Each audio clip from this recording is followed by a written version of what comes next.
Senator Gallacher.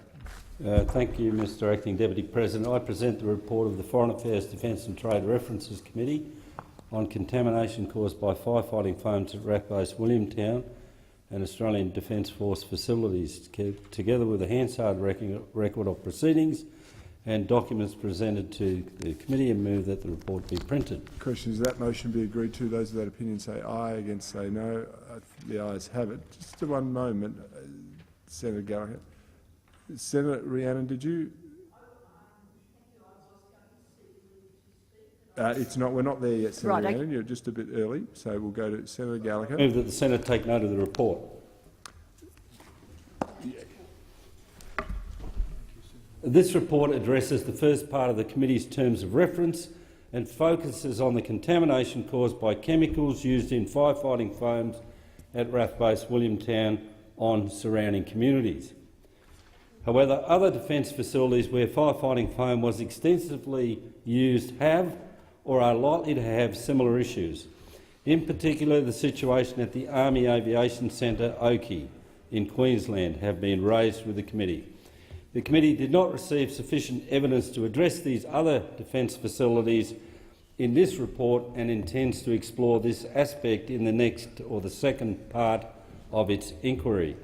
The committee has also indicated that in its report there are significant matters where questions remain at the RAF Base Williamtown, and it may need to further examine the response here.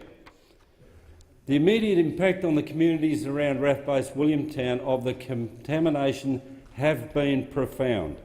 The shadow of uncertainty regarding the spread of pollutants has caused fear and concern, but it has also had real and contract impacts for residents and businesses. This is a crisis for those people who have been told they have been drinking potentially contaminated water, that they cannot work, or that their property may be worthless.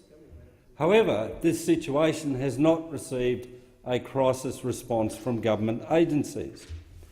Now, the community and the committee expects that Commonwealth government agencies such as Defence be responsible custodians of the environment and exemplars in protecting public health.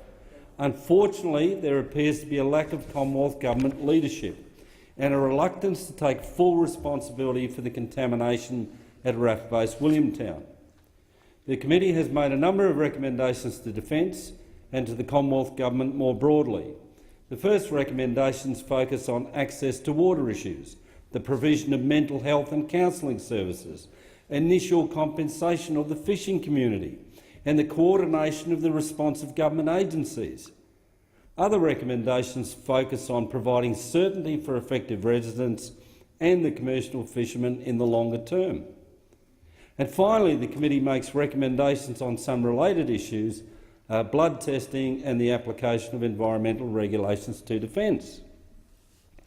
Defence is currently providing bottled water to some affected residents due to the contamination of groundwater. In Newcastle, the committee received evidence that affected residents were having difficulties with this scheme. We have recommended that Defence immediately review its provision of water and the replacement of water infrastructure to affected residents to ensure it is sufficient to meet their needs. Many commercial fishermen have had their incomes cease or substantially reduce because of the fishing closures at Fullerton Cove and Tilligary Creek, while the contamination is being investigated. Accordingly, the committee has recommended the Commonwealth Government, with the advice of the New South Wales Department of Primary Industries, develop initial compensation packages for commercial fishermen affected by the closures of Fullerton Cove and Tilligary Creek. The mental health impacts of the contamination on affected residents and the need for additional support was clear in evidence to the committee. The committee has recommended that Defence examine providing additional mental health and counselling support services to those affected by the contamination at RAF Base Williamtown. Importantly, tensions between the New South Wales government agencies and Defence have been made abundantly clear during the inquiry. Further, a lack of coordination between different parts of the response to the contamination also appear to be causing problems. The committee has recommended that Defence and the New South Wales Government examine establishing a joint task force to coordinate the response of government agencies to the contamination from RAF-based Williamtown. A consistent theme in the evidence was that affected residents and commercial fishermen need a level of certainty in relation to compensation from Defence and the Commonwealth regarding damage caused by contamination. Accordingly, the committee has recommended that the Commonwealth Government commit to voluntarily acquire property and land which is no longer fit for purpose due to PFOS or PFOA contamination from RAF-based Williamtown, and further, if PFOS or PFOA contamination from RAF-based Williamtown causes permanent or long-term fishing closures, the Commonwealth Government should commit to compensate and purchase the relevant rights of fishermen affected, and establish an industry transition program for affected commercial fishermen to assist them to relocate or transfer to other industries. Despite calls from the community for access to blood tests for levels of PFOS or PFOA, Defence relied on New South Wales health advice that blood testing was not appropriate, given that no medical advice could be given based on results. However, the committee is not convinced by this evidence and notes there are a number of other reasons to undertake blood tests. The committee recommended that the Defence arrange and fund a program of blood tests for residents in the investigation area on an annual basis. A lack of clarity in relation to the environmental regulation of Defence was repeatedly raised during the inquiry. To begin to resolve this, the committee has recommended that Defence release a policy statement to clarify its environmental obligations and the responsibilities for contamination which spread to non-Commonwealth land. In particular, it should clarify the capacity of state and territory environment regulation to apply to its activities. In relation to the remediation of RAF-based Williamtown, the committee received conflicting evidence. However, Defence has committed to follow up remediation strategies as a priority.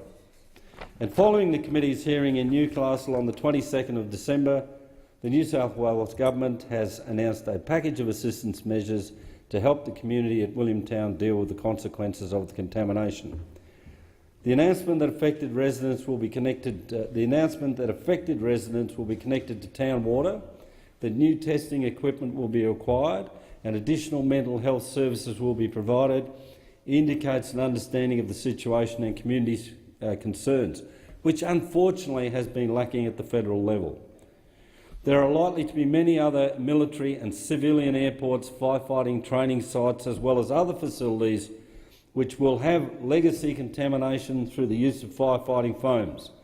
The committee is concerned that if the mistakes made regarding contamination at RAF-based Williamtown are not addressed promptly, they will almost certainly be repeated at other sites in the future.